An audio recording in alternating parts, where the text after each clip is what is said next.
Quiero que le demos una muy cordial bienvenida a este experto que hoy día nos viene a hablar sobre astrobiología y exploración planetaria, el doctor Jerónimo Villanueva. Un fuerte aplauso para Jerónimo, quien hoy día nos está acompañando en Congreso Futuro. Muchas gracias. Bueno, gracias por estar acá. Es un honor poder compartir con ustedes. Y muchas gracias a la gente de Atacama, cómo nos han recibido. Ayer el grupo de CIAN nos llevó a conocer el tema de la paleontología en la zona, que es realmente espectacular. Y bueno, por hecho, compartir con ustedes y contarles un poco de lo que hacemos. La linda charla de Antonio, que hizo el buen preludio de lo que les puedo contar. Y yo trabajo en el sistema solar, cosas del sistema solar, y les contaré algunas cosas que han pasado en los últimos noticias nuevas dentro de la NASA y cómo hacemos dentro de la NASA para estudiar el sistema solar y cuáles son las cosas que nos interesan a futuro. Bueno, para contarles, como contaba María José, vengo de Argentina, soy de Mendoza en realidad, y siempre tengo una relación muy estrecha con Chile, tengo familia en Chile y bueno, al ser tan cercano geográficamente, mi padre era enólogo, nada que ver con la tecnología. Mi mamá era profesora de filosofía, tampoco nada. Era el único que le gustaban las cosas técnicas, pero ya de chiquito empezaba... Ese es el afilador de cuchillos de mi papá, que se lo destruí, le hice un robotito. Y ya de chiquito me gustaban las cuestiones tecnológicas, ¿no? Pero lo importante, bueno, en la universidad me gustaban mucho las computadoras, hacía ingeniería. Me quería hacer el Bill Gates de Argentina, que obviamente no funcionó. Pero lo importante que pasó que en Argentina, que era valioso, que tuve muy buenos profesores que realmente me abrieron las puertas para entender lo que era la investigación científica y que había otros caminos fuera de lo que uno conoce, ¿no? Gracias a eso me invitan para hacer el doctorado en Alemania, donde ya me involucro en lo que yo hacía en Argentina, ya estudiar el vapor de ozono desde Argentina. Me voy a Alemania y empiezo a hacer lo mismo, pero ya las mismas técnicas para usado fuera del planeta terrestre, ya estudiar cometas y Marte. En mi tesis fue un instrumento que estaba en este telescopio arriba de un avión que se llama Sofía. Cuando termino el doctorado, me ofrecen una beca, supuestamente por 2 años, ir a NASA, y desde ahí ya me quedé. Y lo interesante de estar en NASA es la cantidad de recursos que uno tiene para hacer investigación científica, y realmente es muy abierto a hacer todo tipo de investigación.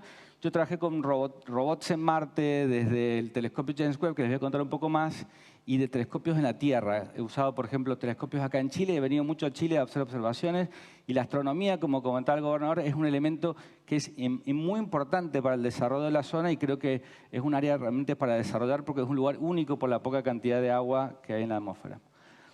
Bueno, empecemos con la parte científica. Como les comentaba, mi área de investigación es el tema del sistema solar. Estos son los planetas grandes y todas sus pequeñas lunas, y los colores en realidad indican lo que hemos hecho con James Webb. James Webb es un telescopio que empezó a funcionar hace un año, nada más, 1 año y medio, y ya hemos ido a explorar todo el sistema solar con este telescopio y nos han permitido hacer muchísimos grandes desarrollos. Por ejemplo, no sé si han visto por ahí imágenes, pero han sacado imágenes de cosas que conocemos bien y han abierto una ventana al sistema solar. Por ejemplo, podemos ver Europa. Ya les voy a contar un poco más de las lunas estas, Marte, cometas, Saturno y toda la parte exterior del sistema solar, que siempre es muy difícil de explorar porque hasta con robots nos cuesta porque está muy, muy lejos. Hemos tenido solamente 2 misiones que han pasado Neptuno, en realidad 3 misiones, los Voyagers y New Horizons. O sea, no tenemos muchas cosas que van allá a los últimos confines del sistema solar. Entonces, con astronomía es el medio para estudiar la parte más externa del sistema solar. Pero la charla que les voy a hablar hoy día está más bien focalizado en el tema de la astrobiología. ¿Y qué es la astrobiología? En el caso como yo, que soy astrofísico, es el estudio de la astronomía y la física para estudiar elementos, cuerpos en el sistema solar, con el sentido de la búsqueda de la vida o los componentes que dan habitabilidad en el sistema solar. Y tiene una connotación de dos puntos de vista: el hecho de la idea de la vida fuera de la Tierra, pero también el hecho de que si algún día mandamos seres humanos fuera de la Tierra, ¿qué tipo de recursos se pueden encontrar si, por ejemplo, mandamos astronautas a Marte? Entonces, mucho de lo que yo trabajo es hacer el inventario, por ejemplo, de la cantidad de agua que hay en Marte, en qué lugares están y el ciclo hidrológico de Marte, por ejemplo.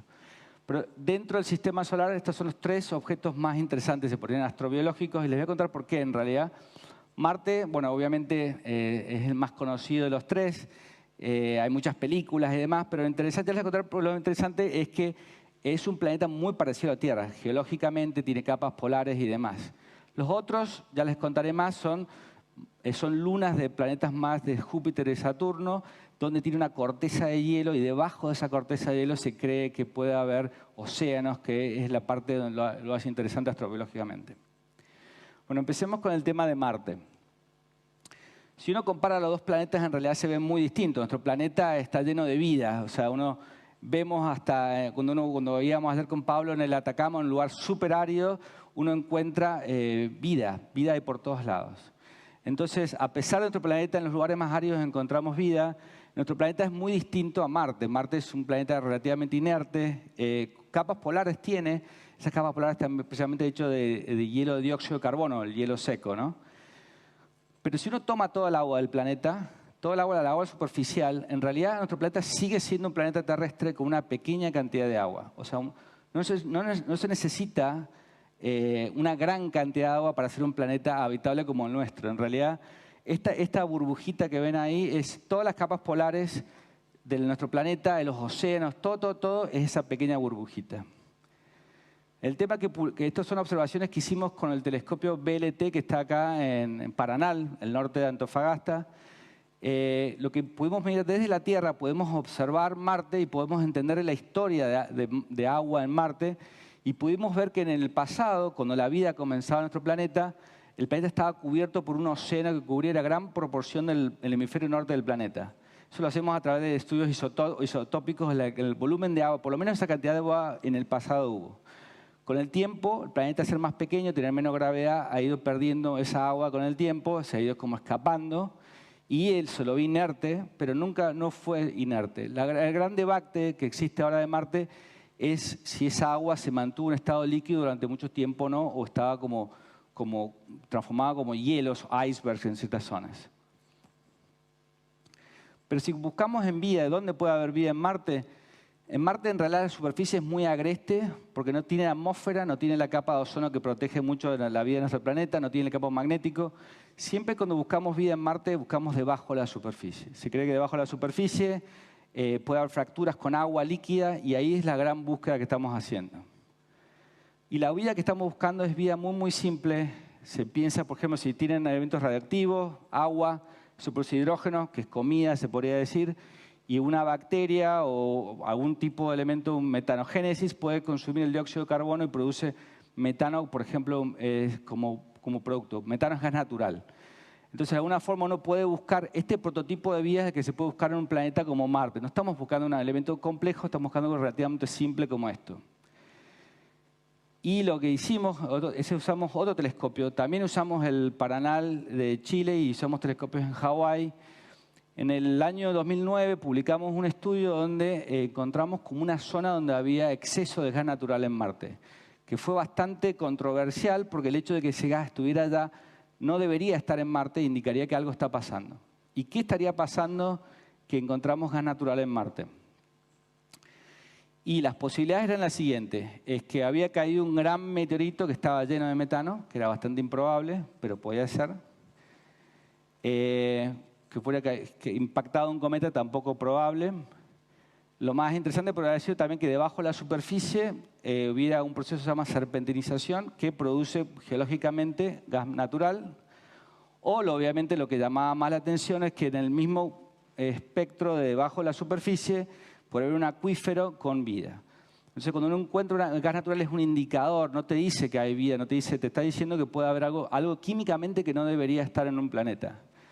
Pero bueno, es una extraordinary claim, es una idea que puede ser controversial, que hay que estar muy seguro de las mediciones. Nos trabajamos 5 años estudiando estos datos. Pero lamentablemente, con el tiempo, eso fue en el 2009, no lo hemos visto de nuevo a la medición. Me pasé 4 años de mi vida viviendo en Chile cada 2 semanas a todos los telescopios buscando el gas, con todos los telescopios en la Tierra, pero no lo pude encontrar. Pero bueno, lo estamos usando otras herramientas ahora. Tenemos este telescopio que se llama Trace Gas Orbiter, que estamos buscando gas in situ en Marte. Y tenemos ahora el James Webb Telescope que nos está ayudando a hacer esta búsqueda. Y bueno, en los próximos años estamos trabajando en los datos. Ahora no les puedo contar más que estamos descubriendo, pero estamos en la gran búsqueda a ver si ese gas está o gas de ese tipo orgánico están en Marte. Ahora movamos al tema de Europa.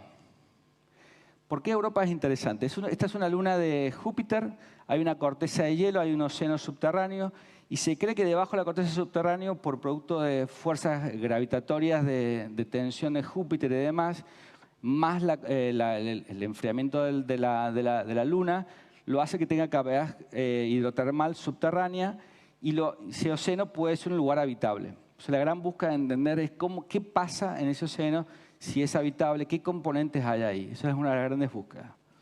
Entonces, una de las cosas que planificamos, desde hace 15 años que vengo planificando estas mediciones, es apuntar con el James Webb Telescope, que lo mandamos hace un año, apuntar a Europa, tomar mediciones, hacer un mapa y ver si podemos encontrar todas las sopas de la vida que nos contaba Antonio.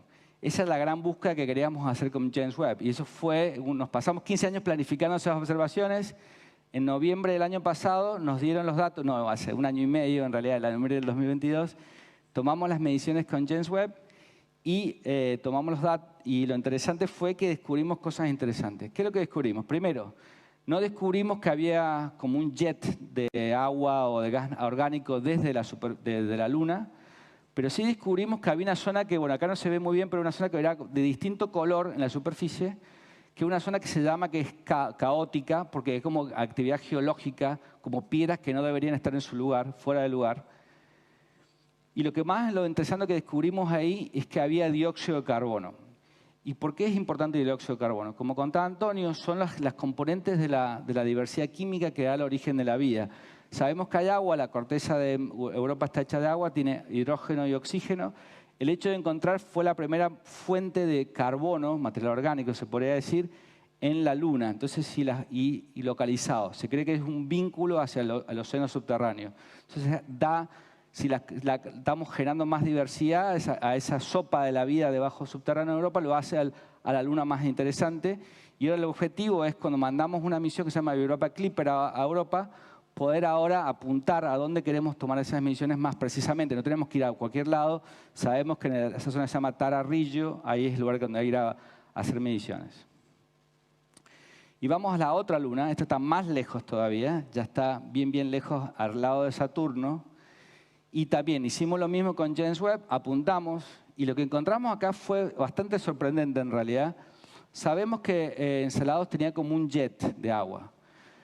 Pero lo que encontramos con James Webb, no solamente que encontramos una nube enorme de agua, que era 40 veces más grande que la lunita era así, era el jet, es la fuente de agua de todo el sistema saturniano, es increíble.